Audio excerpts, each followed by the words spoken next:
Welcome back to my Twitter feed. Over here at the Daily Dope Show. And at Twitter at the Daily Dope Shoot. Just take the O out at the end and you'll get there.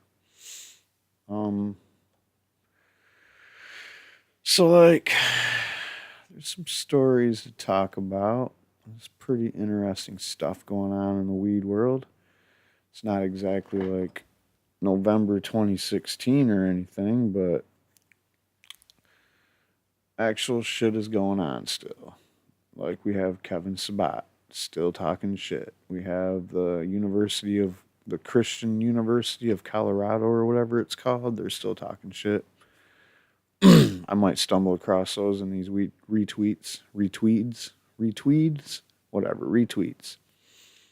And whenever you say, yeah, I retweeted that the other day, it sounds like you're saying retweeted, so don't make fun of my names.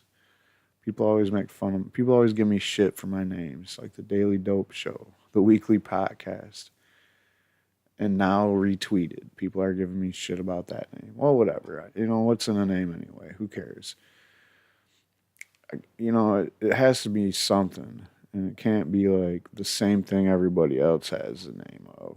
Like these names are like there's only so many weed names you can come up with. Now that we got that shit out of the way, let's just look at some of these retweets. Yeah, Kevin Sabat, not interested. Public libraries around Denver putting stock in cannabis collections. I like the sound of that. I'm not going to get into it. So I'm only going to focus on a few of these stories. Some of them I haven't even read, like that one. I haven't read that one yet. Some of them I don't even want to read, like prison inmates from Texas are forced to work unpaid for 30 hours a week and still are supporting the community. We'll get into the prison labor situation here in a little bit. Don't worry about that. There's a story for that. We're going to look at this video too. Make sure the volume's right here. Ooh, it's a long one. Might not watch the whole thing. I'm not here to push you into getting clean because it's not going to work if you're not ready. Just let me know if you're not ready. All right, my first takeaway on this is why are the police... It's a lot of complicated stuff, you know? Life is pretty complicated, but that's the real world, my friend.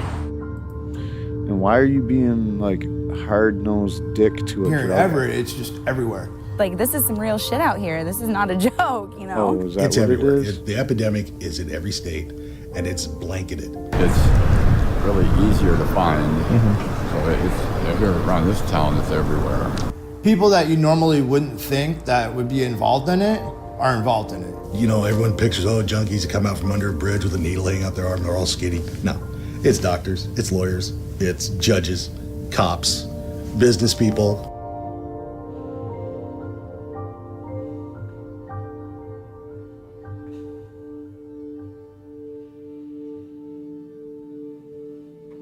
Everett, Washington sits just 25 miles from Seattle with a population of over 100,000.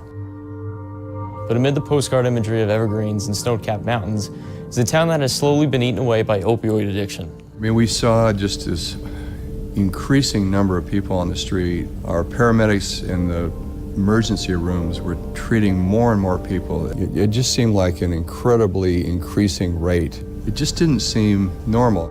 But Everett isn't the only small town being eaten away by addiction and overdoses.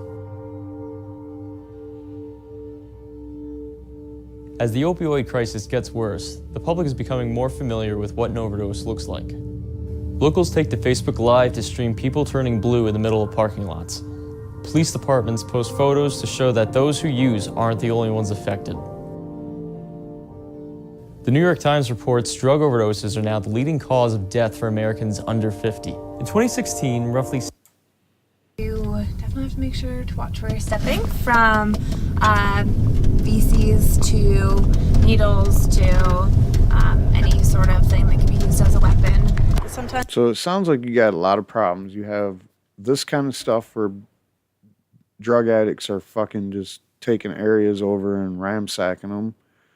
You have dirty needles. You have basically a drug problem that's way beyond your control. And here you have Sometimes you'll find police little booby traps that get walking set up, around with whether that's intended hardliners, for us or other people. acting we're like, telling you hatchets and they're scaring things the like this that drug somebody could addicts. use as a weapon. So Come on, man. You guys are scaring the drug addicts. If you guys want to help these people, you have to provide facilities that are safe. You have to, like, not scare them with law enforcement always involved in everything that is done when a drug addict is exposed as a drug addict. So I think we're definitely still going about the opioid situation absolutely wrong. But meanwhile, the cops are still busting people for marijuana everywhere where there's this big opioid problem. Marijuana could be the thing that helps you. It could be just one of the tools that you need to get out of this. Okay, now here's a guy that they forced to eat weed. I mean, it's just ridiculous, man. Cops shouldn't be allowed to do anything to somebody because of weed, but it's what they always, you always see it in situations.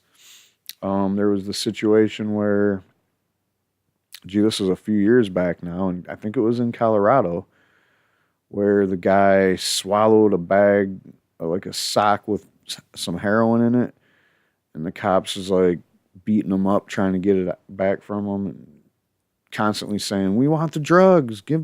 Cough up the drugs. Hand over the drugs." Is the drugs that bad? The drugs themselves, are the drugs so bad that you got to do stuff like this, or make people do shit like that? All right, I had these highlighted, and I got the tabs open up above, so I hope I don't miss anything. But here's the first one of those, and I'm sorry it's TMZ. I'm sure somebody else wrote about it. What is this? Holy shit, Jim Leahy died. I just seen that, so we're going to take a look at that. That's another bonus that you get with this show, I guess. But anyway, TMZ, fuck you. I can't stand TMZ, but if that's where everybody was sharing on Twitter, and that's how I got it. So anyway, Melissa Etheridge, and in a separate incident at a different time, Todd Rundgren both got charged with drugs in North Dakota when they were trying to go across the Canadian border. Cops say Melissa said that she uses it to manage the pain from cancer. It's legal in Cali where she lives, but in North Dakota, it's still a no-no. A no-no. So that's why I don't like TMZ. This is garbage. She was booked for possession of a controlled substance, took a super pleasant mugshot, and then pleaded not guilty. Good luck. North Dakota's kind of a fucker. And then Todd Rundgren also nabbed on September 9th when his bus was stopped. The dogs missed it, but agents found 2 vapes and containers with liquid THC. So at least he's trying to keep it to himself, man. And you guys want to bust him for fucking using marijuana, or even if it was his medicine, whatever the case may be. And then, of course, you gotta get this stupid weed innuendo, like, make fun of somebody's song kind of shit. It's just sad. We need to not have the Controlled Substances Act. We need to not have Canadian border and U.S. Border Patrol, like, worry about marijuana when there's serious things that they should be worrying about. Like human trafficking and, human sexual slavery rings using the airports, just to name a couple. Oh yeah, terrorism. But somehow everybody's got to take time out to go over here in this little room and fucking search people and make sure if we find their drugs and marijuana, it's medicine somewhere, but oh well, over here we're going to treat you like it's something that could blow the fucking plane up, I guess. So that's just stupid. And TMZ just sucks, but I guess Trailer Park's Mr. Leahy has died. His Dunsworth's daughter told a Canadian outlet her father died after a brief and unexpected illness. John F. Dunsworth was part of the show's original cast and played the former cop turned security supervisor at Sunnyvale. He broke into the showbiz as a casting director in the late 80s before making it big on a Canadian comedy, Trailer Park Boys, which has been on for 11 seasons. 71 years old. Look, Randy. Mr. Leahy. I'm mowing the air, man. I'm mowing the air. Unbelievable. You want to help me win a contest, little elf? Sure. Cheers to Mr. Leahy. Starts with a little drinky poo. Just a little drinky poo. You will be missed, Mr. Leahy. You're fucked, Mr. Leahy. Couple of drinks, Randy.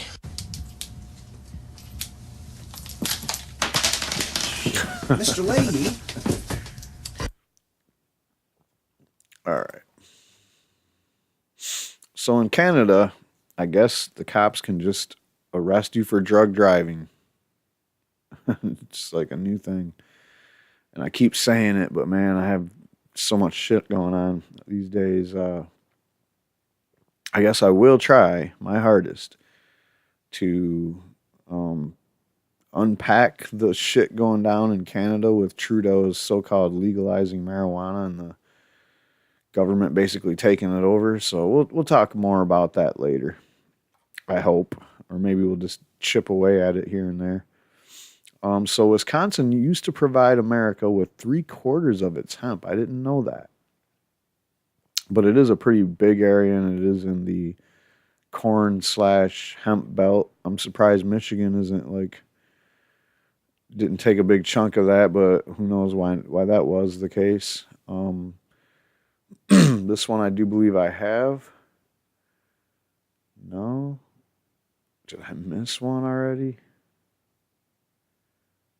I don't know where that comes in at. Let's see. Yeah, that wasn't up there, but we'll get to that one. So I didn't know anything about this. All right, if you're from the Flint area, I did go to the Mott Morris Kroger, and they did not have these products available. I am going to call them and find out why not, or when, if it will happen. But apparently the launch date was supposed to be September 27th. Let's read that. Lucky's went big with the September 27th launch, touting CBD oils and adaptogenic plants, natural substances that promote biological balance and help the body adapt to stress, in its October magazine. Dedicated 2 full shelving displays in the apothecary section of its stores, that must be Lucky's own stores, to a line of private label hemp oils, salves, and body butters, as well as products of a handful of other manufacturers. The products are marketed alongside reishi and shiitake mushrooms, holy basil, rhodiola, ginseng, and licorice. The chain was also calculating offering hemp extract products made into topicals that were added to the skin, as well as consumable powders and capsules. So this all has to do with Lucky's and launching on their nationwide chain of stores. But the big story here is that Lucky's was also heavily invested on. So in late September, Target.com quietly began selling a selection of CBD oils made by Denver's CW Hemp. That's the, Charlotte's Web. And basically they pulled that shit immediately. So the thing about this Lucky's is Kroger has made major investments on Lucky's by purchasing a large portion of their shares, I believe. So we'll see what happens. And like I said, I'm going to go ahead and keep you updated as far as if I can find them around the area. So anyway, Lucky's is kind of being a little bit proactive here. They're being kind of like an activist distributor of this product at this point because the DEA has pressed the issue of CBD being distributed across state lines is one of the big things that I've seen them busting on. That's pretty much it. But, well, we'll see. The DEA officials have disagreed, claiming that the extracts derived from industrial hemp operations allowed under federal and state laws remain illicit. So their claim is this the CBD in their product is hemp derived. Now, hemp doesn't necessarily have any THC at all in it, but if it does, it's really trace amounts, so you won't really, there's no possible way to concentrate it short of like wasting a lot of money. There's no way to get high on it on its own.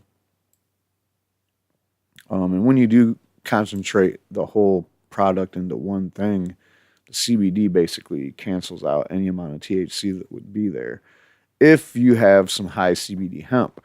Now, hemp is the kind of thing where the plant doesn't produce robust female flowers. I mean, I'm sure you can make a strain that did, or, there are strains out there that you could say is hemp because the breeders have bred the THC down so low that it doesn't register it on average of more than 0.5%. And that definition of what is hemp based on the percent of THC has variations around the world and around the United States from state to state, the federal government. So, who knows what's going on or what's gonna happen. But they say that they disagree with the DEA's position and feel that CBD as a whole and whole plant extracts from hemp pursuant to the 2014 Farm Bill Hemp Amendment and the state industrial pilot hemp programs are fully lawful, said Patrick Goggin, an attorney with the Denver-based Hobbin Law Group who is representing the hemp industry members in their legal petitions. That the retailer is trading in something taboo is not lost on Wise and Lucky's official. Quote, it's something that is right and something that is what consumers want. Wise said is a risk was definitely putting ourselves out there. And Alice Wallace is breaking out this story for us. Thank you very much. I don't understand what the problem is. Well, I mean, I get it. Like big pharma and, the health insurance lobbyists, because if fucking CBD got put into the hands of everyday consumers, first of all, it's gonna sooner or later. The dam is breaking on CBD as, let's just call it a supplement. It's always going to be priced a little bit higher than most supplements, so it's going to feel like, this is an exotic supplement or whatever, but people are wanting it. And when it's just sitting there on the shelf, people are going to notice it and they're going to be like, what is it? Media is going to start writing more about it, positive, of course. There's really nothing negative you can say about fucking CBD medicine. CBD oils, salves, whatever. There's nothing but good things to say about it. And, oh yeah, by the way, you can't overdose on it. You can't get high on it at all. So what is the fucking holdup?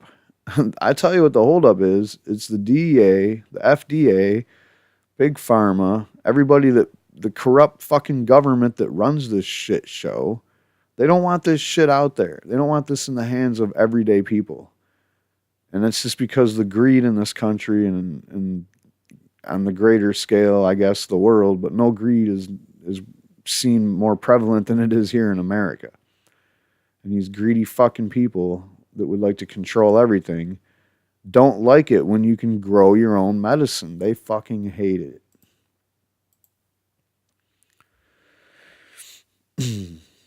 So, yeah, here's this story. Cannabis use reduces opioids, pharma meds. And, yeah, this is the kind of shit that you like to see come across the pipes.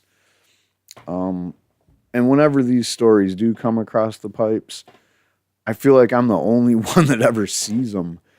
because I don't see them get reported on in the mainstream media. I don't see them getting reported on in the alternative media once in a while. I mean, if it's something that kind of like has a flashy name to it or something like that, this seems like it would. These days, cannabis use reduces opioids.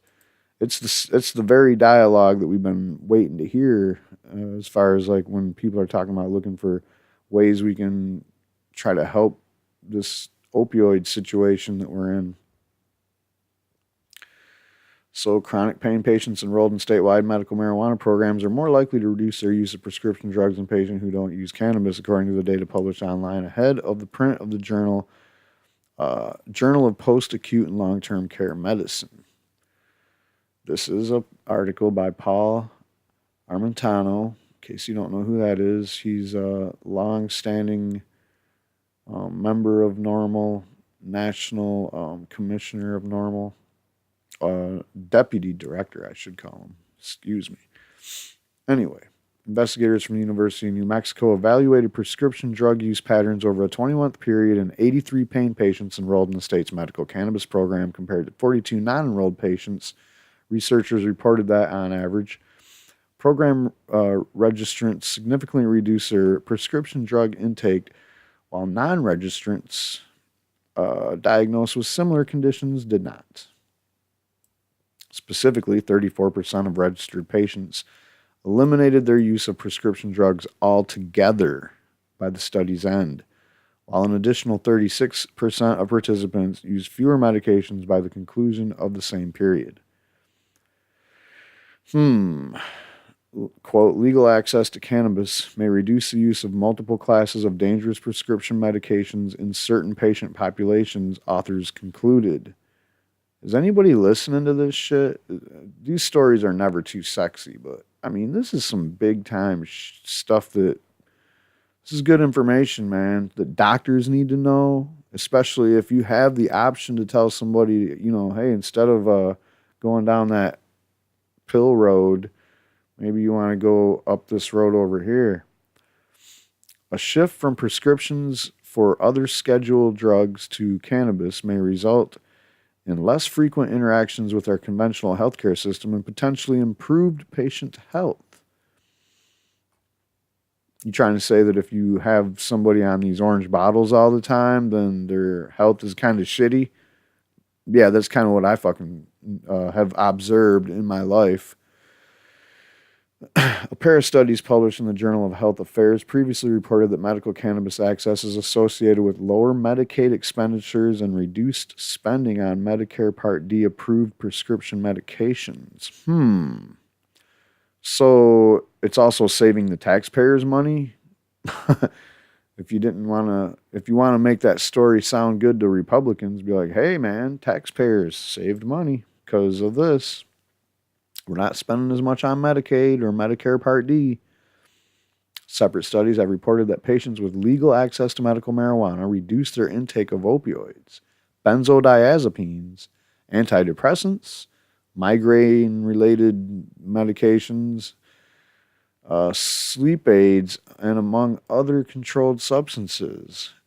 And some, you always see these people, the naysayers, they always want to argue about cannabis's efficacy, but they don't have any arguments. They just say, oh, you guys over there on your side, you just think that it's the cure-all, that it makes everything better or whatever. Maybe not, but I'll tell you what, if you can throw away all these pills, wow. You will feel a lot better if you're not taking this handful of fucking junk. Opioid use especially reduced.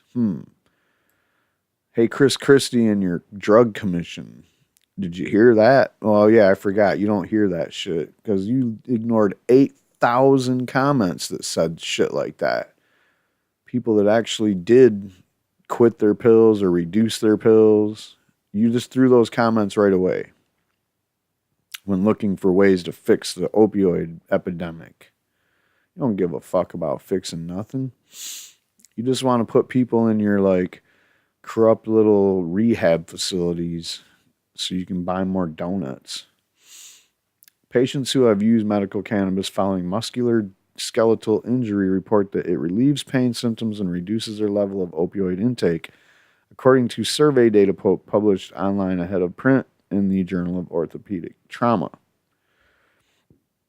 Harvard Medical School investigators surveyed 500 patients at a pair of orthopedic outpatient clinics. Of those respondents who acknowledged having used cannabis to assist their recuperating from injury over the past 6 months, 90% said that it was effective at reducing their pain. 81% said the use of cannabis reduced their intake of opioids. See this? Now this is how you're doing studies without actually going through NIDA and getting marijuana from them and doing studies that you concoct in your brain. This is real people on the ground with real situations of pain at orthopedic outpatient clinics that are already taking opioids, or maybe they decided they didn't even need the opioids, and you're asking them just some straight up logical things to ask them. Hey, is this medical marijuana shit what people say it is? Yes or no? And it sounds to me like fucking 90% said it was effective at reducing their pain. 90%, 81% said that the use of cannabis reduced their intake of opioids.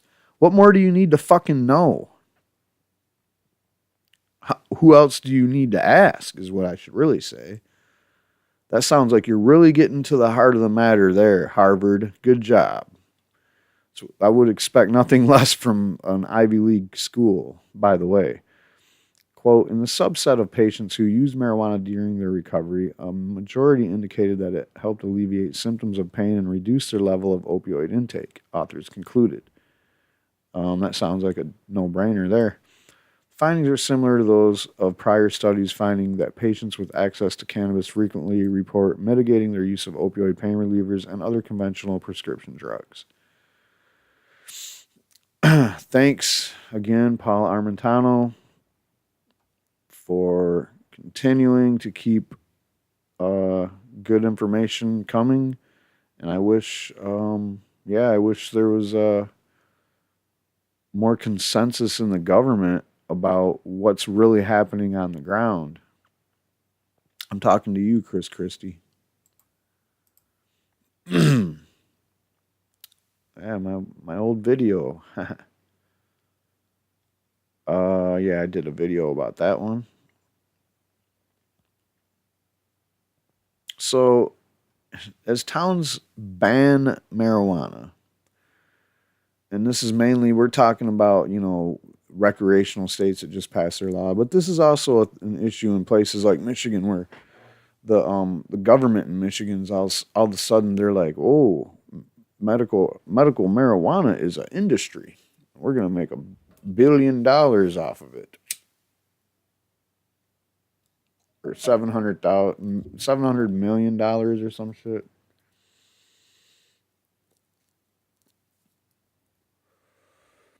They're saying it's going to be a big industry. And it's medical marijuana. And they're going to tax it. Isn't that funny?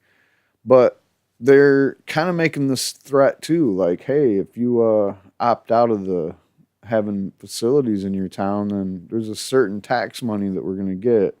That we're going to split with everybody that has facilities.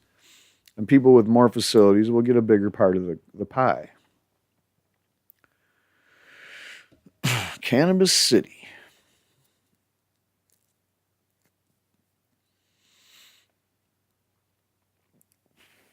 Whenever a state legalizes recreational marijuana, there's always a local backlash. Have your drugs, towns and cities say, but keep them away from us.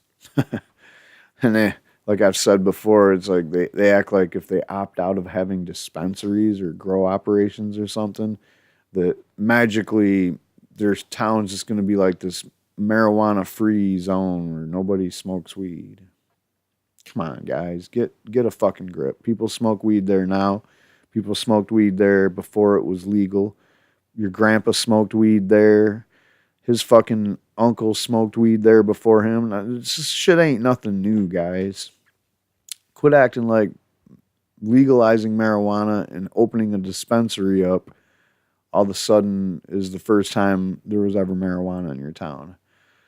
And also quit acting like that when it's legalized, everybody in town starts smoking fucking weed, because that just simply does not happen.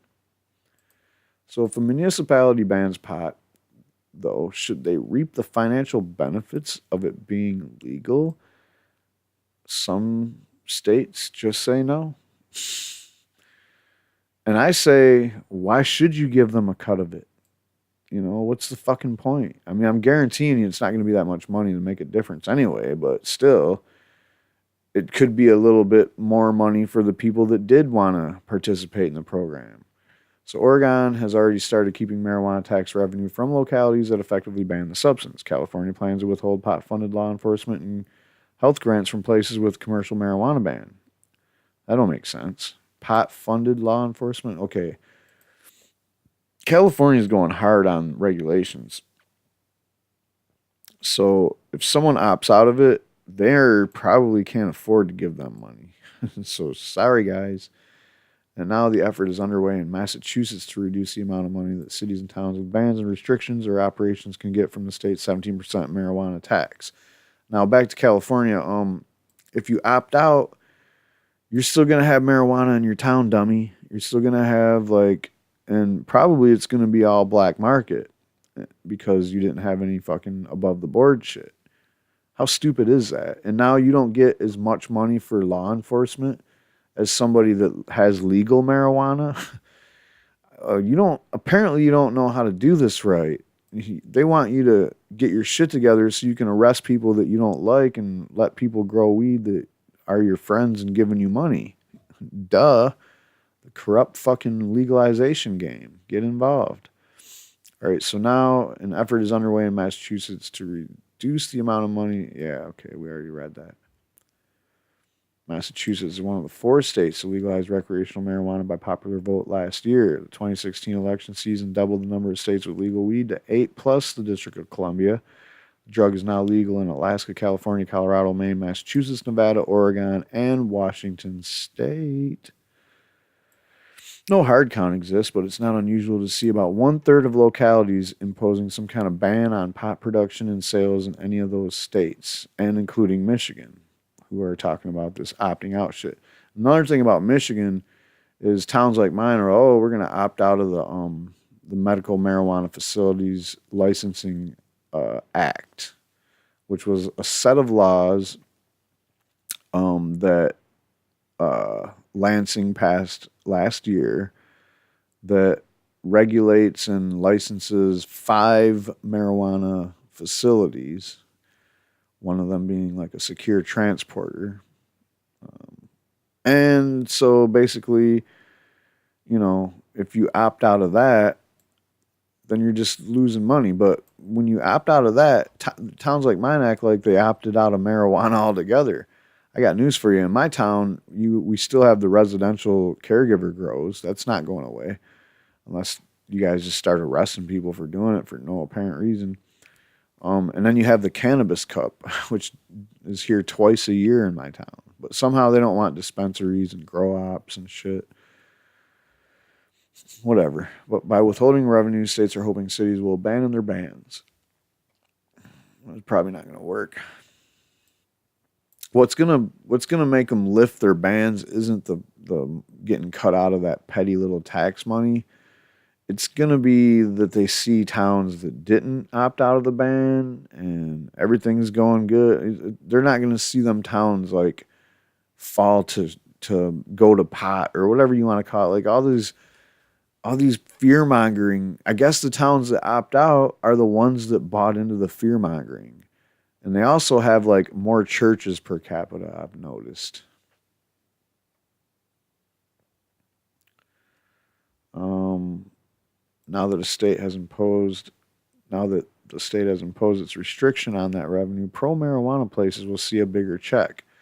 It's not like it's going to be a big deal, though. But localities with bans likely won't lose enough to incentivize any policy changes. Yeah, I already said all this.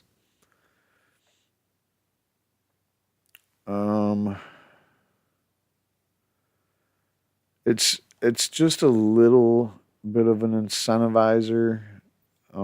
So you really can't criticize it too much either way. But what you can do, and that's why I can just say full-throatedly, like, why would you give these fucking towns a dime that was made from legalized marijuana? Why would you? There's absolutely no reason to.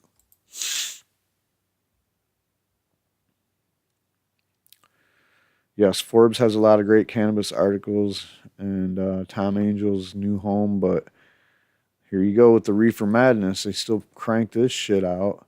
This time, it's just a subtle little article where they do a poll or two and they're like analyzing the data and talking about how people think it's so safe to drive stoned. Tell you what it is. It's not dangerous. I'm not going to call it safe. No driving is safe. Every time you get behind that fucking wheel, something could go wrong. Accidents happen. And yeah, we got to quit acting like the only time accidents happen is when someone smokes a doobie. And we especially can't go down the road that these people are going, where you're actually making it seem like smoking weed and driving is dangerous as fuck, like drinking and driving. Let's stop all that shit right now, because it's not, and you know it. They even changed the name of SADD. It used to be SADD. It was Students Against Drunk Driving. Now it's Students Against Destructive Decisions. Watering it down, making it not what it really is. So, Missouri, when I was there for the eclipse, I talked to the guy getting petitions signed for this situation here. And I just want to say that there's a lot of things in Missouri going on this year to try to legalize marijuana or whatever. But there's one really serious one, and I think they're going to get on the ballot for sure. So medical marijuana, pretty sure you can grow your own plants on this proposal, and it will probably be on the ballot. Yep, the high price of cheap weed, Napa Valley of pot faces an unlikely challenge, legalization. So, yeah, the Emerald Triangle and then the Salinas Valley, both really big pot. Now you got me saying this shit. So, yeah, a lot of weed production in those areas. Not a lot of people interested in the new regulatory system, like basically like becoming manufacturers and there's going to be limits on that too. So we need to get rid of the CSA. We need to let California do this export market thing and get over our little whiny nanny state bullshit where we have huge government set up in the form of a law enforcement apparatus just to bust marijuana. It's time for it to end. So California and other places can export weed, quite frankly. What can you do to help spread cannabis education? Stop saying pot. Spread cannabis facts. Get curious about the latest scientific findings. Watch the Daily Dope Show. Learn how cannabis actually works in the body. Sharing dosage tips and strategies. Understanding the history of how cannabis became illegal in the first place. Those are all very important. Educate people, man. Take part in cannabis education with others is very important. Nearly a century of misinformation, unchecked assumptions, and negative propaganda. It will take all of us to truly bring this plant out of the shadows into the light. Imagine a world where everybody has safe access and proper guidance to get the most benefit from this amazing plant. One of those educational things I think we need to pound home is that you can't die from this shit. No one ever has. It's impossible to overdose, even a 1-year-old baby. So if your kid takes your pot brownie, don't rush off to the hospital. You just figure it out. It's not that hard.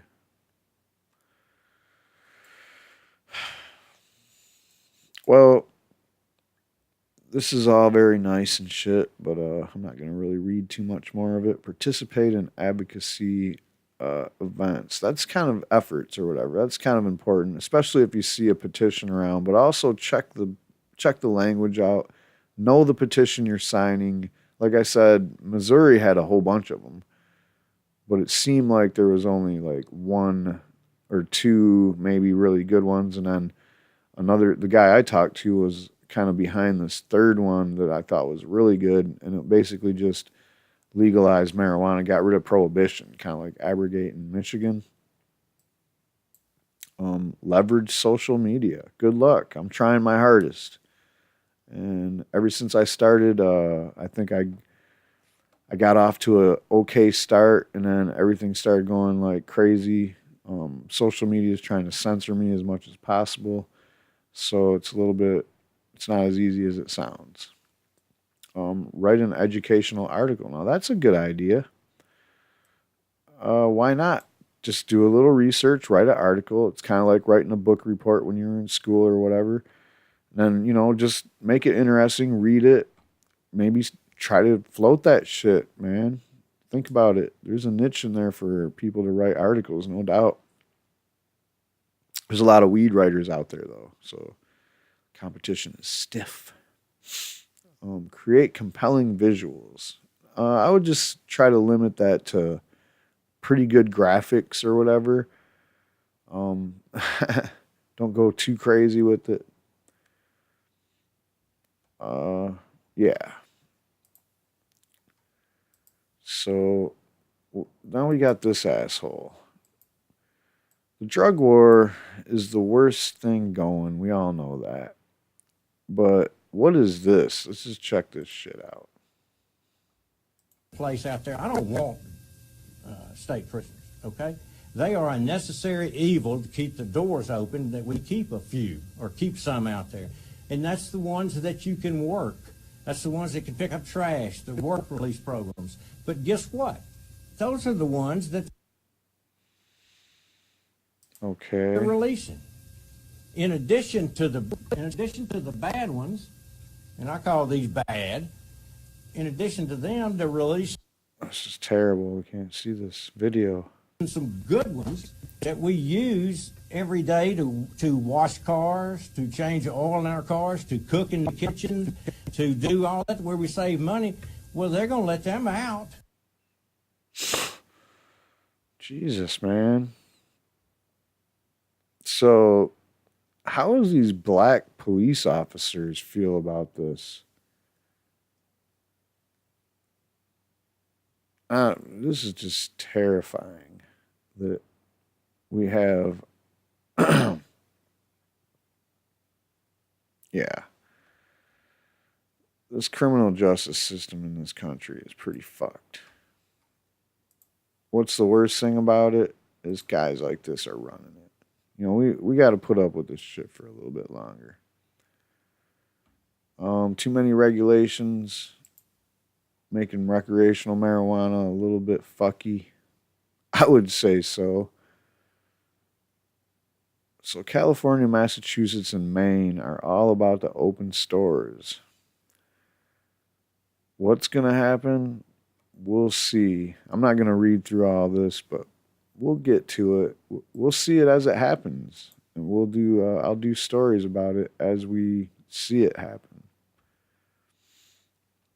So now we have the former Surgeon General. And if you remember, Dr. Joyce Elders, I believe she's always been on the side of not putting people in jail for fucking drugs, I mean, the Surgeon General puts a stamp on a fucking pack of cigarettes that says these things are going to kill you. And it's the big killer. It's the second biggest killer out there.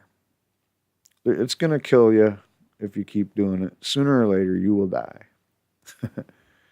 But at the same time, we know marijuana is totally harmless, but we're going to lock you up for that. Physician who once served at the U.S. Top's medical office is speaking out for the legalization of marijuana, saying that mere decriminalization is not good enough. Quote, the war on marijuana exacerbates poverty, which is strongly correlated with, among other problems, reduced access to health care. The unjust prohibition of marijuana has done more damage to public health than has marijuana itself. Joyce Elders, who served as U.S. Surgeon General during the Clinton administration, wrote in a new article in a November issue of American Journal of Public Health. But simply ending arrest and incarceration for cannabis possession doesn't fully address the harms of prohibition, Elders says. Quote, times are changing. In 2017, even physicians who oppose legalization generally believe that marijuana should be decriminalized, reducing penalties for users while keeping the drug illegal. That's not my opinion, but okay. Although decriminalization is certainly a step in the right direction, it is an inadequate substitute for legalization and regulation for a number of reasons.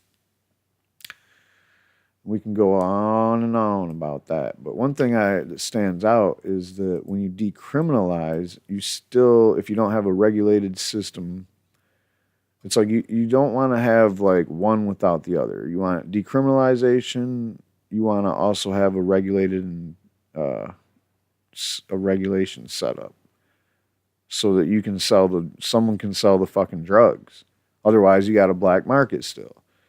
And then if you want to set up the regulations, but you don't have the decriminalization, now you're saying people have to do this shit within the confines of some very strict regulations.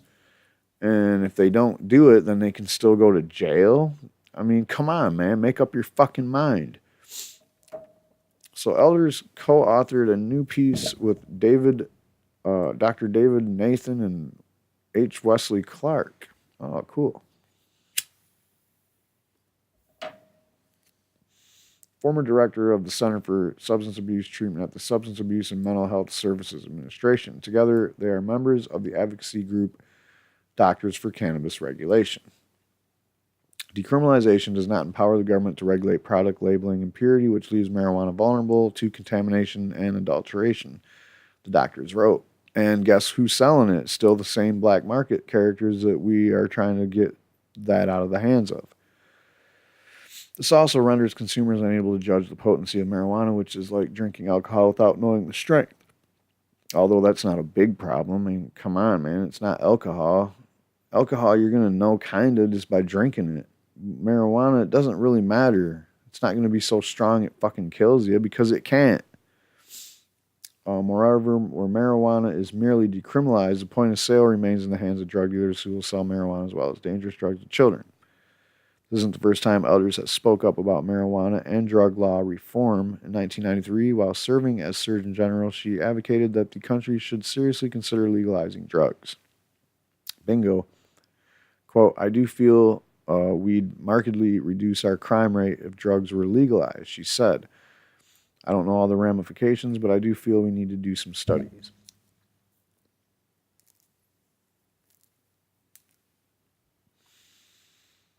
While acknowledging that state legalization has not been perfect, Elders has her co-authors argue that it is far better than the prohibition it replaced, and the worst fears of opponents have not materialized. Mr. Sabat,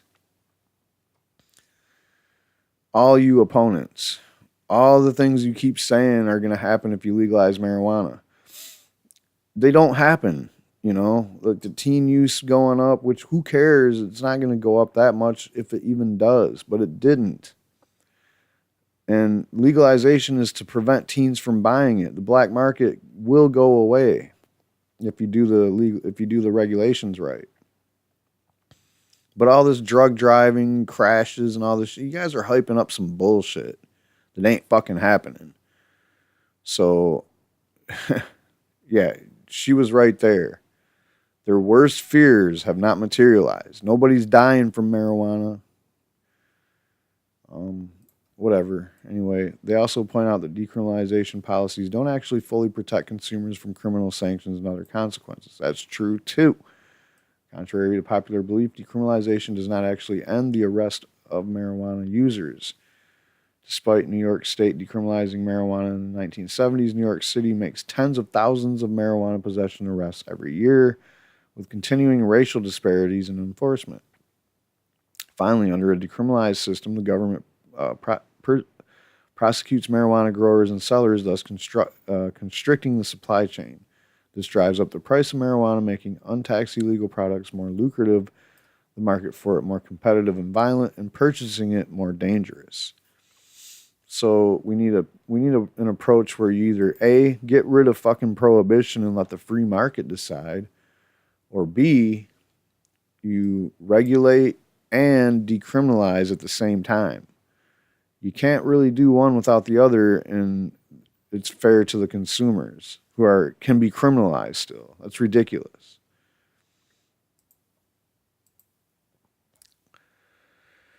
Colorado will reach the 1 billion sales mark in record time this year. It took Colorado just 8 months to reach 1 billion. Even though prices were dropping. So there you have it. Nice bud from High Times. Could cannabis replace anti-anxiety medicines? For sure. Of course it can.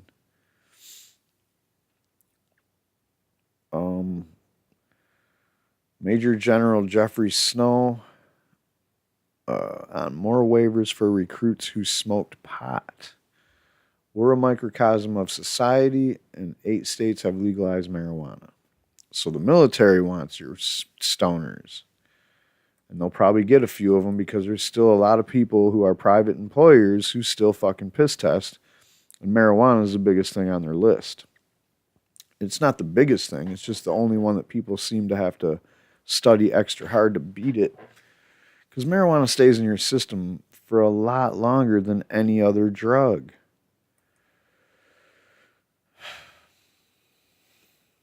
Medical marijuana may treat rheumatism better than opioids. Now that is some serious shit right there.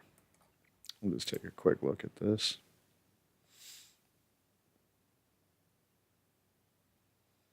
As seen with many medical conditions relating to treatment with marijuana, research into the benefits of the herb's use concerning rheumatism is still in its infancy.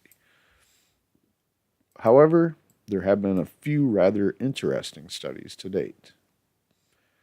And I'm really wanting to read this one, but in the interest of time, we'll get back to you later. Proposed ban on smoking and vaping for Denver's 16th Street Mall discriminates homeless, advocates say. Let them smoke already, man. Come on. Los Angeles County issues first cannabis license to a Latina woman. That's appropriate. And I don't, identity politics, usually not my thing, but I think that's pretty cool. I think we need to see more minorities getting involved in the industry, in the business aspect of it, because why not, And if you don't see that, then you start to wonder, how sincere is this? You can't see white people like enjoying this newfound freedom that we had to fight for fucking 80 years to even get, or 40 years of in the trenches fighting and watching minorities, especially black men, just getting put in jail time and time and time again. Yeah. Now that things are going the other way, we have to see equal treatment. And Maryland was a great example of where they had every chance in the world to let a black man run a marijuana business, but they just didn't want to let him do it for some reason. So cannabis companies donate $50,000 to wildfire victims in California and other places, Oregon. Subcool damages on GoFundMe was shared on my retweets. Minnesota health officials debate adding autism, nausea, and dementia to list of qualifying conditions. I should have checked for an update on that today. Kentucky Governor won't support legalization of pot because of pot overdoses in Chicago. This guy, Bevin, He's a real piece of shit, Matt Bevin. He's the guy that, Kentucky had KY care or something like that. It was an Obamacare. It was like the best Obamacare situation in the country. Like they literally, people wouldn't even, participate in Obamacare if, basically you had to pry them off their couch or something. I don't know. They set up these community healthcare facilities through Obamacare where they basically just went to people's houses and said, hey, come over here and we'll get you to a doctor and blah, blah, blah. And they just like basically got the whole state like involved with caring about their health care again, with Obamacare. And as soon as this guy they elected this guy, he ran on, I'm going to, stop taking money for Obamacare. I'm going to end Obamacare, get rid of KY care. He ran on that shit. And when he won, he fucking did everything that he said he was going to do. Cut like thousands of people right off of healthcare. Like, poof, see ya. So this guy's a real fucking piece of shit, first off. Of course he won't support marijuana legalization. Why would he? He's a piece of shit. And Kentucky, worst medical marijuana program ever, by the way. There are many ridiculous arguments people make against marijuana legalization, but Kentucky Governor Matt Bevin's reason may be the craziest of them all. In an interview on talk radio, Bevin was asked about the possibility of Kentucky passing legalized marijuana to help solve the state budget problems. And I think some pensions are in question that could be helped or paid for by a tax on weed. But, he's a fucking asshole, so fuck him. He's not going to do it. And that's not even a good enough excuse, like, oh, is that all you got? Legalizing weed to pay for a pension? What did Chris Christie call that? Blood money? This guy's even worse than him. So the governor scoffed at the idea and said legalization in Colorado has been a catastrophe. In addition to claiming that the emergency room visits and homelessness have grown since marijuana became legal, he also claimed that people are overdosing on cannabis. Yes, really. He said that. I want to break away from this real quick. Kentucky Fried Chicken.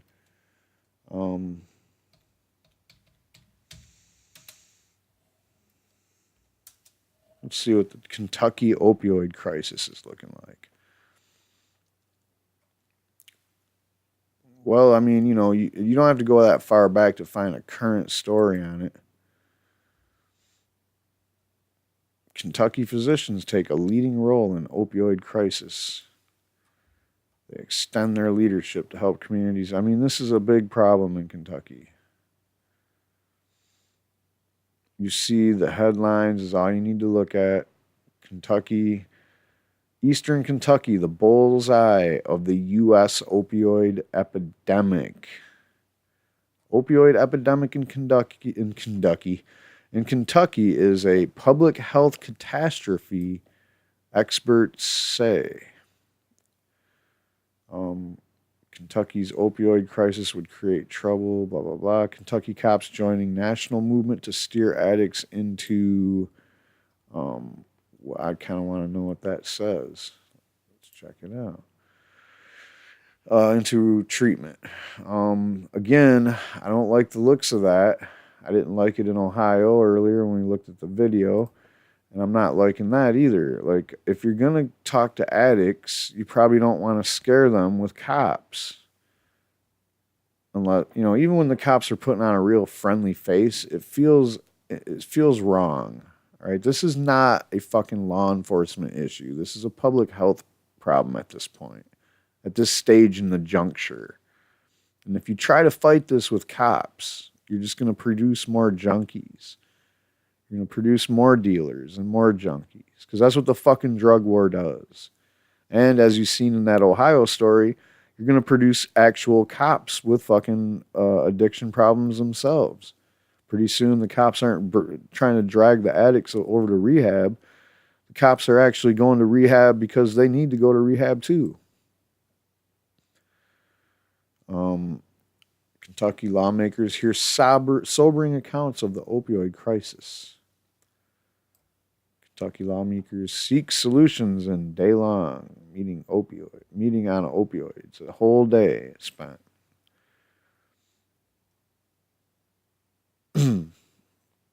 So, Kentucky is battling a public health crisis. What's the plan? Well, I'll tell you what the plan is if your name is Bevin.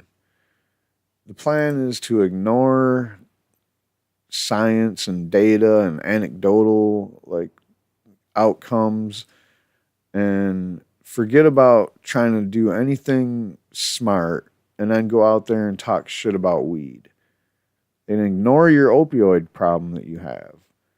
What'd that one say? That Eastern Tennessee was ground zero, the bullseye of the opioid epidemic. That's 6 hours ago. Former DEA special agent Robert Stutman said the key to fighting the opioid crisis is educating doctors and kids.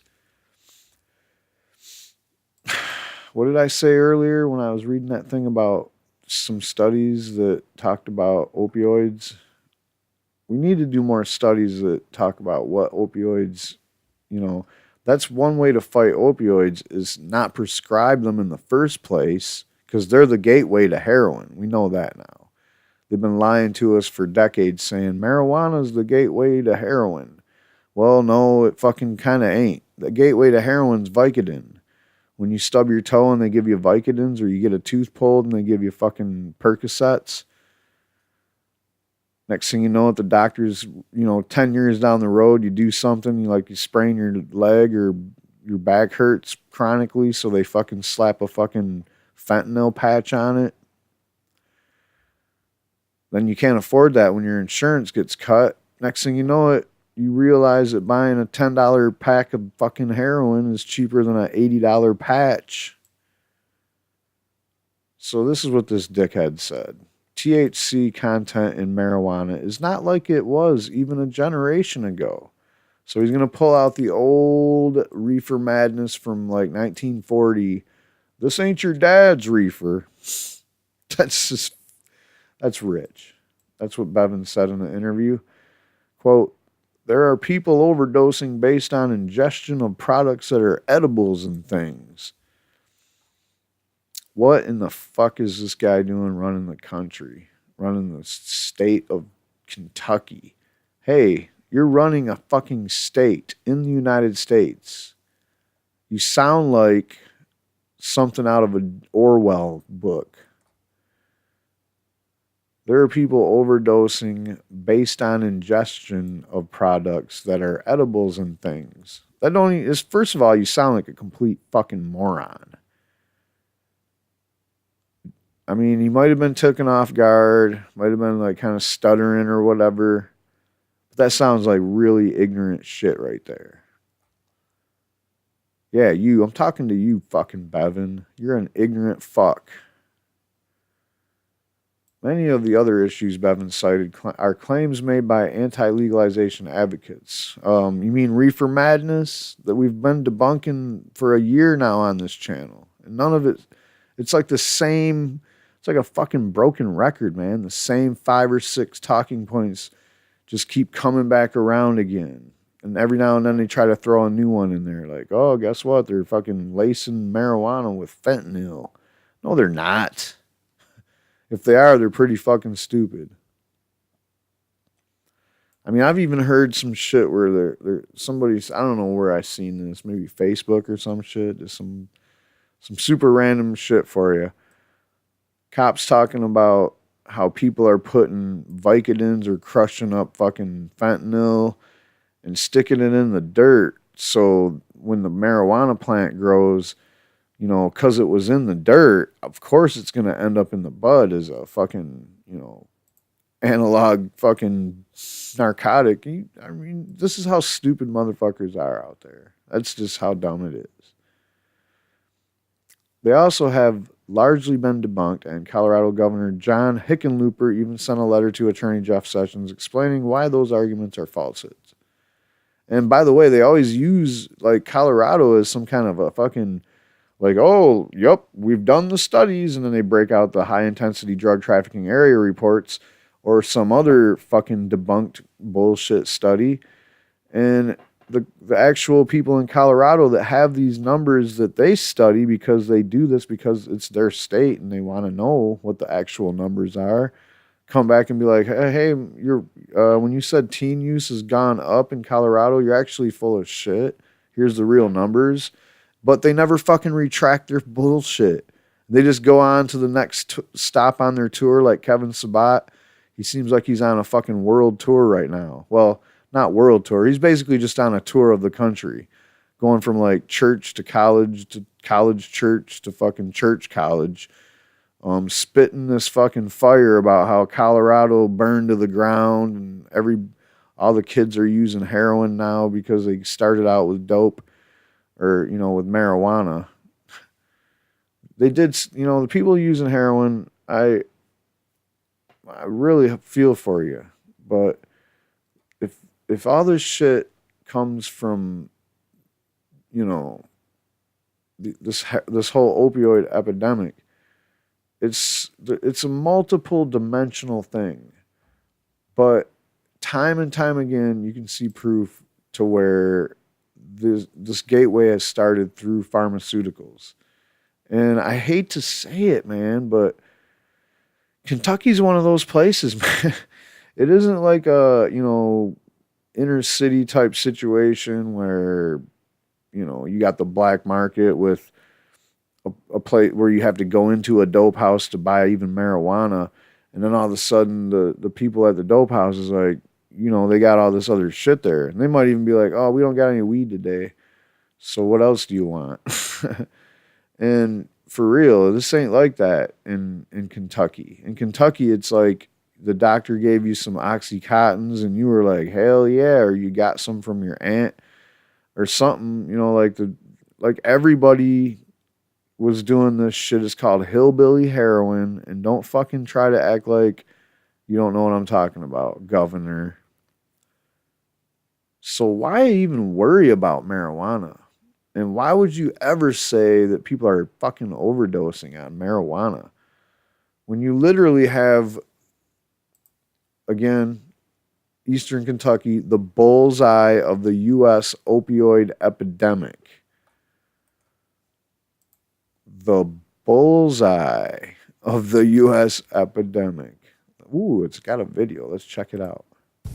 Centering in on Eastern Kentucky, a former Drug Enforcement Agency special agent spent time today talking with community leaders about how they can tackle the opioid epidemic here in Appalachia. Former DEA agent Robert Stutman says the key to fighting the opioid crisis is educating doctors and kids. WYMT's Marissa Silver listened to Stutman's speech today and has more. Place a target on a map of the United States. Where we are standing this minute would be the bullseye for the target of the opioid epidemic. Due to several factors. It's generally rural. Doctors tend to prescribe a lot of opioids. People get hurt on the job. All right, now, like I said, this is what happens in Kentucky. It ain't you go to the drug house and they have all this other shit and there's a party, or you're at the college where the party's going on and everybody's doing different pills. It's not like that in Kentucky. In Kentucky, your doctor starts you on this shit. And if it wasn't your doctor, you got it from your aunt's medicine cabinet. Because everybody that's old enough to stub their toe and go to the doctor for it has a fucking bottle of OxyContin in Kentucky. Hillbilly heroin. They start opioids and they become addicts. Stutman says opioids are not proven to cure long-term pain. They only help when it comes to cancer, which is why educating doctors about opioids is crucial. This is when you need opioids. This is when you don't need opioids. If you're going to prescribe opioids, this is how you control it. The other key to Man, I wish this fucking guy, since he probably isn't into it, but would have read the article we read earlier where, like 60% of the people on opioids that did marijuana were like completely like, okay, I'm done with the fucking opioids, or they were lowering their doses, So the outcome would be a little better if like I always say, like if you had one more of those tools in your tool shed there to deal with this problem. Now you're saying that, you know, you're telling doctors how to prescribe opioids or when they should or shouldn't. You're right.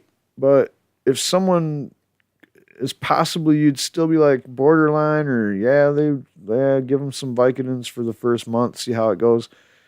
You know, someone that just got in a car wreck or something serious, like a really bad fall or something. Like that's the one I hated, man, because my grandma, when she was still alive, she used to fall. And then they would give her fucking Vicodins and shit. And it's like, dude, she's trying to learn how to walk again after her fucking broken legs. Like, you're gonna, like, put somebody on some straight up, like, fucking dope? Come on, man. To fighting the opioid addiction, talking with your kids. First learn about it and then be honest. You don't preach to kids. You're not that pastor. You have to talk honestly to them. All right. Now, the DEA guy sitting here telling us that we have to talk honestly to our kids. While you guys are still fucking out there talking shit about marijuana has to be on Schedule 1. You're like one of the last fucking vestiges of the Schedule 1 shit. You can't find anybody else in the whole fucking government that can agree with the Schedule 1 shit. We've pulled statements from every agency, and the DEA and some people in the FDA, some of the higher ranking members, mind you. And then, of course, DOJ, where that's their bread and butter. That's where you get the most resistance on the Schedule 1 change or schedule, like, removal altogether. Because we all know that marijuana is completely fucking safe. Tactic, which could save a child's life. So y'all should be honest with people about, you know, you gotta be serious. Quit lying to kids about marijuana, first of all. Because you guys got people out there thinking that marijuana dangerous, opioids dangerous, and then when they smoke weed and they're like, this shit ain't dangerous. And they're like, well, maybe these opioids ain't dangerous either. I mean, there's all kinds of fucking bad things that comes from misinformation. That's just one quick bang example that I just pulled out of my ass. But this shit is getting ridiculous, man. When you're out there saying drunk driving and stone driving is just as dangerous as each other, just like you're out there saying marijuana and heroin, same thing, same dangers, same addiction rate, same fucking, you know, you could die from it. No, you can't fucking die from marijuana, and it's not addictive at all like it is on like fucking heroin. So this whole Schedule 1 thing is preposterous because of course it's medicine, which is the other tenet of Schedule 1. Fucking medicine. It's just about every kind of medicine you can find out about, you can replace with cannabis. So if you don't think it's medicine at this point in time, you're just being a fucking asshole because you know it is. And if nothing else, you've seen it bring kids out of fucking seizures having in Dravettes.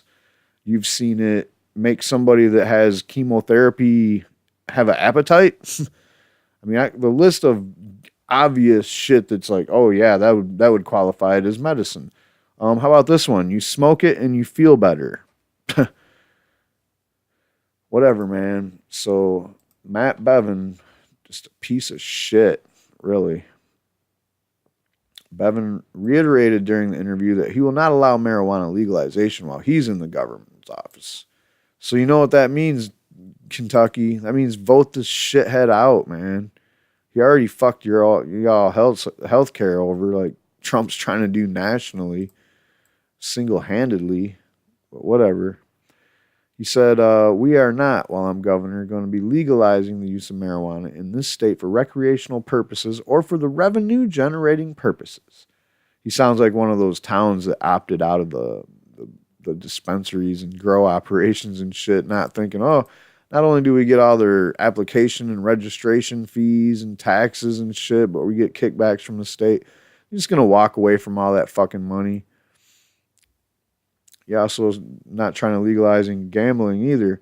Now, that's probably because he has, certain corrupt individuals that are making more money for the gambling to be illegal. It's the way it works down there in Kentucky, man. He would prefer that the state of Kentucky be unable to pay for people's pensions that have been promised it for years rather than legalizing marijuana. Whatever. Republicans don't fucking believe in pensions. They don't believe in any promises, really.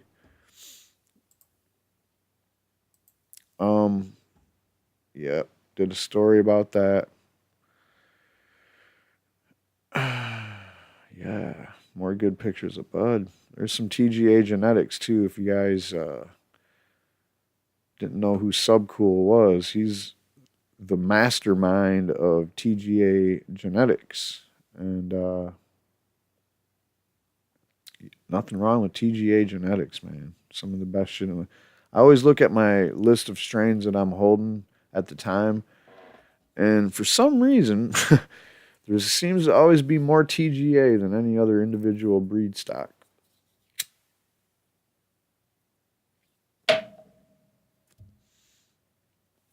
Oregon and California flames continue to threaten outdoor cannabis crops. This was back in September. Oh, wait, no, that says October 12th. But I guess, yeah, that's when I started catching wind of it.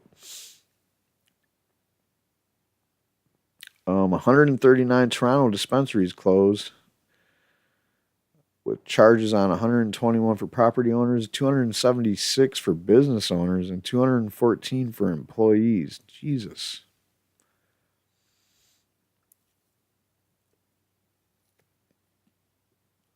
All over a harmless plant that you should be able to fucking just, oh, we legalized it? Cool. Here's your license. Let me see your license fees, and here's your tax ID number. Have a nice day. Nah, they got to be dicks. Anti-pot petition sponsored by Brad Troust. In Saskatchewan. So even whole provinces want to opt out. We had the largest drug, it's called the Reform 17 conference in the world.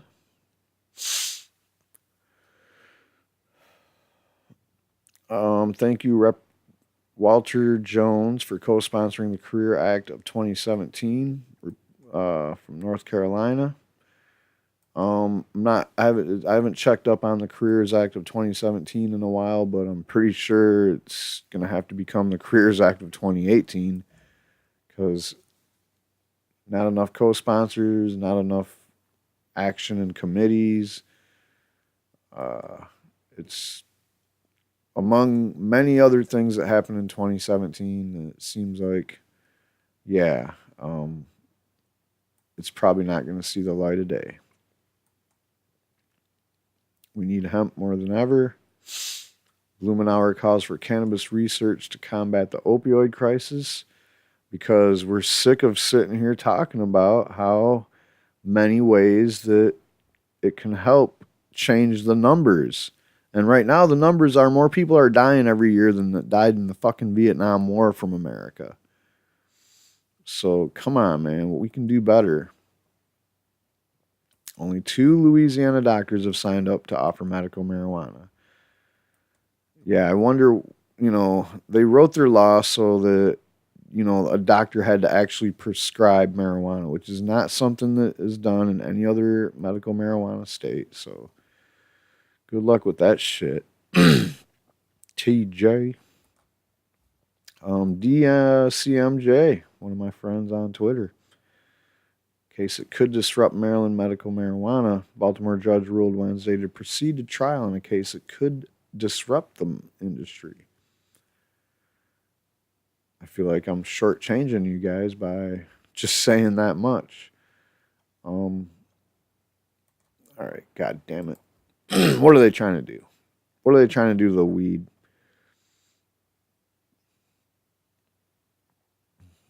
If the court finds that the licenses awarded were awarded improperly, okay, whether state regulators acted outside the law when they chose which companies won lucrative license. Oh, yes, that's what I thought. So this is just going to keep, going in the way of the program never really getting off the ground, man. If you ever want to study up on what can really go wrong, you want to look into that Maryland situation, because everything that could go wrong went wrong. Okay, weed arrests and seizures are on the rise. A story I've been covering extensively as it's happening everywhere. Stands to reason that marijuana legalization builds momentum across the United States. 29 states and the District of Columbia have legalized marijuana in some form so far. Arrests for possession and cultivation would be on the decline. Unfortunately, the facts state quite the opposite. In actuality, weed arrests and seizures are on the rise. The DEA reported that cannabis seizures climbed by more than 20% last year. 5.3 million marijuana plants were seized. Last week, High Times reported that the FBI's latest uniform crime report states that drug arrests outnumbered all violent crimes combined. Seizures of marijuana, some in which citizens' rights were violated for unlawful search, are also on the rise. Even where recreational use of marijuana is legal, arrests and seizures are up. Ironically, the longer legalization has been implemented in a particular state, the more frequent and higher quantity and seizures have been. This past week alone, there have been many high-profile seizures by law enforcement across the country. This is why we need to end prohibition, like big time. Prohibition is why this is still happening. You should be able to drive around with a whole fucking truck full of marijuana. Why not? You can drive around with a truck full of cigarettes. You can drive around with a truck full of fucking anything that can kill you. Alcohol. Why can't you drive around with a truck full of marijuana? The government don't even call it medicine, so, it ain't like it's got to have a medical ID, scheduling situation. Yesterday in Colorado, the Pueblo County Sheriff's Office seized more than 800 marijuana plants in various stages of growth, along with the estimated 500 pounds of recently harvested and dried marijuana, worth about $3.9 million. Wow. I'm not going to do the math on that. The Pueblo chieftain reported authorities raided 2 illegal grow operations on private property. Also in Colorado on September 28th, for a third time in 5 years, multiple federal agencies raided an illegal marijuana growing operation in the Aspen Sopris Ranger District of the White River National Forest. Agents combined efforts to eradicate a cannabis cluster in the Crystal Valley, approximately 16 miles south of Carbondale in the Redstone area. Guys, this is business as usual. The only reason that we're even hearing about this shit is because they want us to. Normally, this is all hush-hush operations. It's embarrassing to the federal government because what you're talking about here is all federal property that's getting fucking busted in on because people are doing shit like this on federal property. And by and large, they were getting away with it before legalization even happened because they were kind of off the radar. 5-acre site had 2,700 plants as well as chemicals to deter deer, fertilizer, irrigation pipe, camping gear, trash, and tarps, the forest supervisor's office said in a statement. And a lot of times these national forests just have bureaucracies in control of them, so no one's even monitoring them. And if you see the helicopters that fly over residential areas to look for grow operations, they don't go over these federal sites. So this is nothing new. They just telling you about it because they want to make a fucking story. On October 7th, a Wyoming state trooper pulled over a 2011 Dodge pickup pulling a horse trailer for a routine registration violation. During the stop, a Wyoming Highway Patrol drug detection canine was deployed. The pooch alerted the officers of the presence of 197 pounds of marijuana with an estimated street value of $394,000 in the horse trailer. Routine registration violation, guys. If you got this much fucking weed in your fucking trailer, why the fuck do you got a registration violation? I hate to say it, but whenever you see these busts, it's always people that are being real dumb. Or the cops already know what they're doing. They're just like looking. That was just some kind of excuse that they actually was lucky that was a situation. Who knows what registration they're talking about. It was determined that the marijuana is being transported to Muscle Shoals, Alabama area from Eureka, California. Sounds like a Sublime song. With the assistance of Wyoming Division of Criminal Investigation, 66-year-old Larry Gibson from Redding, California, was arrested and charged with felony possession of a controlled substance and felony intent to deliver that controlled substance. Ridiculous. More seizures, and I'm not going to read through all this bullshit. But in California, authorities seized 313,000 plants from indoor operations in 2016, which made up of 75% of the U.S. indoor plants seized nationwide, according to the DEA. That total accounts for only 8% of all seizures in California, because they have the massive outdoor plant counts that get seized. Last month, law enforcement agencies reported 4 separate busts of indoor grow operations in Sacramento, which resulted in the removal of over 7,000 plants. It seems like the latest incarnation of reefer madness, dubbed hemp hysteria, has reached a feverish pitch, with law enforcement far and wide committing time and resources to uprooting even outdoor feral hemp. Now again, they always rip these goddamn ditchweed you hear about. The Henry County Sheriff's Office in Washington, Iowa, reported approximately 480 marijuana plants were discovered and eradicated in rural northwestern Henry County. The officers actually uprooted feral hemp plants and dropped their seeds all over town during the removal. According to the Sacramento Bee, a DEA spokeswoman in San Francisco said she was unable to speculate why authorities were seizing more indoor-grown marijuana. She noted that the figures came from local as well as federal and law enforcement agencies. Just like Sean Spicer said that one time, increased enforcement wherever there's political resistance to legalization. These are your neighbors. These are your local cops that are losing power because marijuana is becoming legal. These guys, they look at it like fucking it's like good guy versus bad guy kind of shit. That's what this shit is. Montana's medical marijuana industry expected to hit $18.7 million this year. Well, congratulations, Montana. You're like one town in Michigan. Imagine trying to explain this to someone from 2006.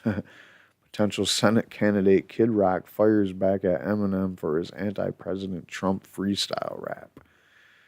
That's pretty fucking funny. House committee holds a 30-minute long debate on an amendment for medical marijuana for cops. Wouldn't that be nice if they just had a 30-minute long debate on medical marijuana, period? But the short and narrow of that story is that they feel like, cops need every tool in the shed to fight the PTSD and, anxiety that goes along with the job. And some, in cases of cops having pain, they want to be able to use marijuana instead of opioids. And then the guy pushing for this shit just went on a tirade about, how if you look at it, that everything's just ridiculous with marijuana even being in the scheduling system. Our policies should follow science, not this ridiculous, antiquated dogma perpetuated by lies through the federal government. His name is Getz. So on and so forth. He says the federal government has lied to the American people for a generation about cannabis. Excuse me? They've been lying to us since the 1920s and even before that. So the federal government just started really bearing down on marijuana in the 1930s and 40s. Before that, states were banning marijuana. States were getting on top of it. They were the reefer madness. So this is Congressman Matt Getz from Florida, Republican. He's the sponsor of the amendment. There's substantial evidence that indicates that there is a case to be made for the medical efficacy of cannabis in the treatment of mental health and particularly PTSD. It's called the Law Enforcement Mental Health and Wellness Act of 2017, and it's to protect the mental health and well-being of law enforcement officers, and requires the U.S. Attorney General to consult with the Secretary of Defense and the Secretary of Veterans Affairs to author a report on mental health practices and services that could be adopted by police agencies across the country. I think it's pretty, ironic that if anything goes beyond that, but I mean, just even the debate being had is because cops want to use medical marijuana. That's all I seen with that. Fucking Republican from Florida fighting for cops to be able to use medical marijuana. Jeff Sessions' obsession with fighting a war against medical marijuana patients. All right, Eric Holder calling this almost obsessions on session. Eric Holder, man, when I look at you, I remember all the shit you did and what you could have done and what you didn't do. And I'm really not going to get into it because there's a lot. But what the fuck, dude? Yeah, sure, he had an obsession with marijuana. You had an obsession with not doing shit about it. Obama was like a smoker of marijuana when he was in high school, he said in his book. So together, you had a guy that probably would have signed anything. Well, not really, because Obama's hands were tied. You're both corrupt as fuck. Holder's a corrupt bankster fucking lawyer, which is why he didn't fucking prosecute anybody for the Wall Street shit. So fuck Eric Holder. And definitely fuck Jeff Sessions. We're sick of both of you. Get out of the news. And Sessions just get fucking thrown in jail or go away. Yeah, we did that. Michigan mayor offers seized money as citizens' reward for drug snitching. Incentives for neighbors to turn on each other. Incentives for police to find reasons to seize people's stuff and keep it. The mayor of Detroit's largest suburb is offering to spread the city's civil asset forfeiture funds around to citizens who squeal on their neighbors for dealing drugs. Jim Fouts, the mayor of Warren, Michigan, and Police Commissioner Bill Dwyer announced today a new program where citizens can earn $500 by churning in their neighbors. This program means all Warren residents will be the eyes and ears in our war against drug pushers, Fouts said in a statement. Dwyer said rewards will come from drug forfeiture rate funds that police departments use to fight illegal drugs in the city. Would that be like the ones where the cops in Michigan, I think it might even have been Warren, where they raided a dispensary, and at the same time they raided the couple's house that owned the dispensary, and they went through the daughter's graduation envelopes and stole the money out of each one of them and put it in a little bag and said, yeah, come and get it. Quote, I've never heard of another city doing something like this, he told the Detroit News in a phone interview. Quote, in other words, we are taking funds from drug dealers to pay residents for information about other drug dealers. Taxpayers are not paying for this. You're full of shit. You guys got the worst things going on ever. Okay, so these are the reason.com hit and run. I don't know if this, I'm sure these guys have been called fake news before, but I like their take on it. That's not even remotely how it works. Michigan Asset Forfeiture Program has little oversight and a huge potential for abuse and does not require alleged drug dealers even be convicted of a crime before they can seize their money or assets, which I just told you one of the bullshit stories. Many, many more where that came from. Law enforcement agencies in Michigan can potentially keep 100% of what they seize, creating significant financial incentives to accuse citizens of criminal conduct. For those reasons, the property rights protecting analysts at the Institute for Justice graded Michigan a D- for the way it operates its funds. So I guarantee you that's not how they're giving you money if they do give you money for this narking shit. Police and mayors attempt to sell civil asset forfeiture as a way of funding government by sticking it to drug dealers, but it's not really what happens.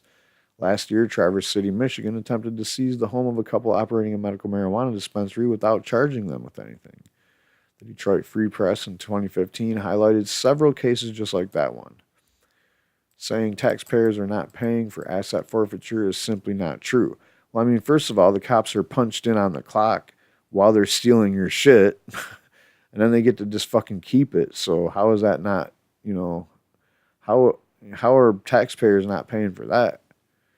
Law enforcement agencies across the state raked in $244 million between 2001 and 2013 without ever proving these people are drug dealers, according to the Institute for Justice. And did they pay taxes on that money? That was basically an income. The program in Warren only adds more twisted incentives. If police raid a property on the basis of these calls, there will be a need to justify the costs, meaning police will want to find some reason to bust in the people there. And then, of course, they'll use asset forfeiture to try to take and keep the money and property of those people in order to keep this whole operation going. And imagine the prospect of a payday for feuding neighbors. You don't actually have to imagine. The Trump administration created a hotline for citizens to report crimes committed against them by illegal immigrants. I looked through the logs of the calls they've been getting, showing people attempting to snitch on their neighbors and getting them investigated, often without any actual indication of whether they are engaging in any crimes. So we got some quotes coming out of this one too, real quick. And then I think I'm done. Warren Mayor Jim Fouts and Police Commissioner Bill Dwyer jointly announced a program Wednesday called Paid. They really want to make this sound hip-hop, don't they? People Against Illegal Drugs. This guy don't look very hip-hop, does he? He looks like a sick old, mayor from, a neighboring town in Springfield on, The Simpsons or something. I mean, this guy just looks like, he looks like a crusty old toad or some shit. I don't know. You're sad, dude. And you know what I can really tell about you? That you don't use medical marijuana. I definitely can tell that. Quote, this program means, yeah, we've seen that one. Dwyer cited his long history of law enforcement in Detroit, Farmington Hills, and Warren, including being in charge of narcotics for 7 years while working in Detroit in the mid-'70s. But heroin problem today, he said, is as bad as it gets. Really? You were in Detroit in the mid-'70s when, if I'm not mistaken, heroin basically had Detroit just in the grips. What the fuck are you talking about? Today's as bad as it gets? Psh. I think you're talking about today's as bad as it gets is because it's in your white town, your little white neighborhood. We're not winning the war on drugs, he said. There's an epidemic today as far as heroin overdoses, and this is a new initiative making neighborhoods safer. No, it ain't. We want the 134,000 plus residents to help us fight illegal drug activity. Dwyer called it a win-win situation for residents. Quote, nobody wants to live next door to an illegal drug house, so if people report it, they'll get rid of the drug house and they'll get a reward, he said.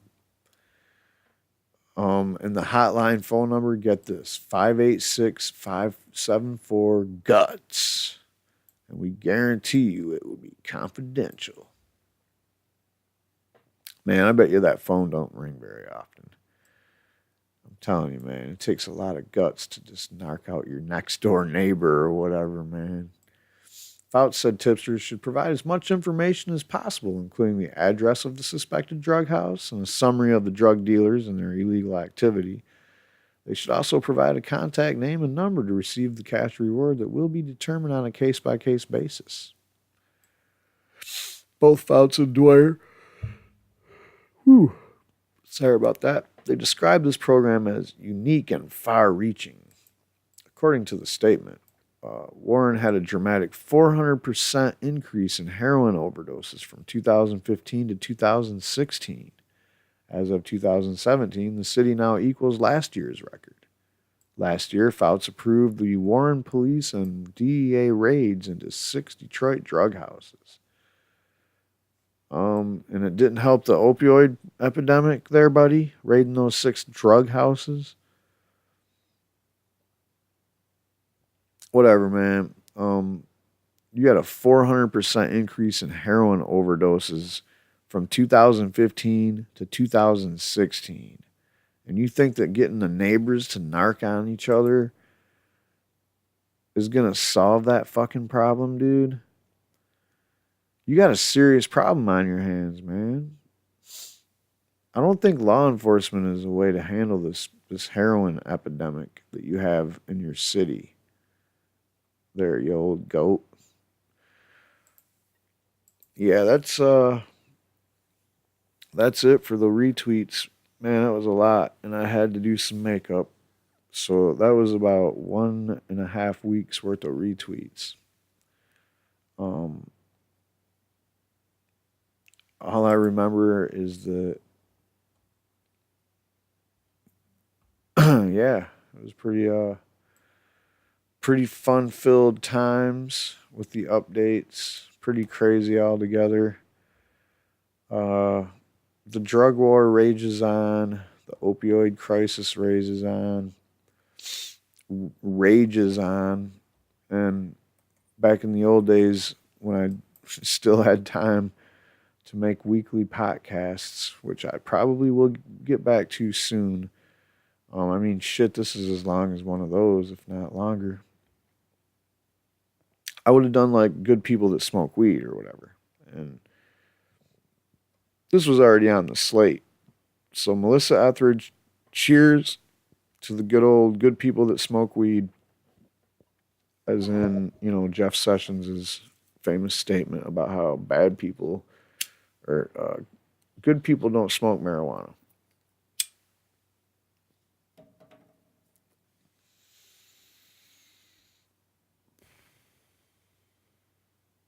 Yeah, they do. And so that was it. If you like it, love it, like it on there with the button. And subscribe if you aren't subscribed. See you next time.